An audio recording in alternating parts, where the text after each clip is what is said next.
আমরা দেখা বন্ধ করে দিয়েছিলাম, কারণ হচ্ছে সেই ধরনের মানসম্মত নাটক আমরা পাচ্ছিলাম না আসলে। জোর করে গেলানোর চেষ্টা করা যেতে পারে, কিন্তু যার ইচ্ছে নেই সে তো আসলে গিলবে না।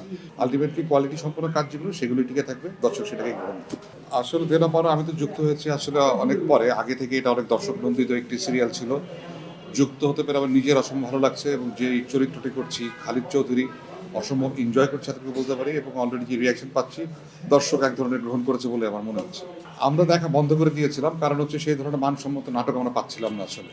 দীর্ঘদিন পর যখন একটি পারিবারিক গল্প আবার দর্শকের মাঝে এসছে, তার মানে এটা প্রমাণিত হয়েছে দর্শক আসলে পরিবারের গল্প দেখতে চায়, তার নিজের গল্প দেখতে চায়, তার আশেপাশের মানুষের গল্পগুলো দেখতে চায়। সেটা খুব প্রবলভাবে এই নাটকের মধ্যে আছে। সো দর্শক একজন আরেকজনকে মানে একটা চরিত্রে কানেক্ট করতে পারছে নিজেকে, কোনো এলিয়েন ক্যারেক্টার এখানে নেই।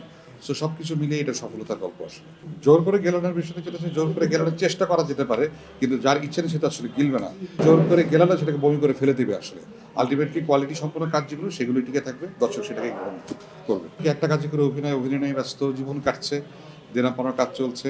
মুস্তাক আমান রাজের এটা আমাদেরই গল্প, ওই সিরিয়াল চলছে। দীপ্ত টিভিতে একটি যাচ্ছে খুশবু, সিনেমার কাজ চলছে। ঈদে হয়তো 2 থেকে 3টে সিনেমা রিলিজ হওয়ার সম্ভাবনা আছে। তারিন নূরের বরণতা এক্সপ্রেস, এটা শুটিং সম্প্রতি আমি শেষ করেছি।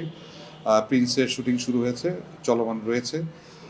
তন্ময় সূর্যর ডিরেকশনে একটি সিনেমা হাঙর, সেটাও ঈদে আসার সম্ভাবনা রয়েছে।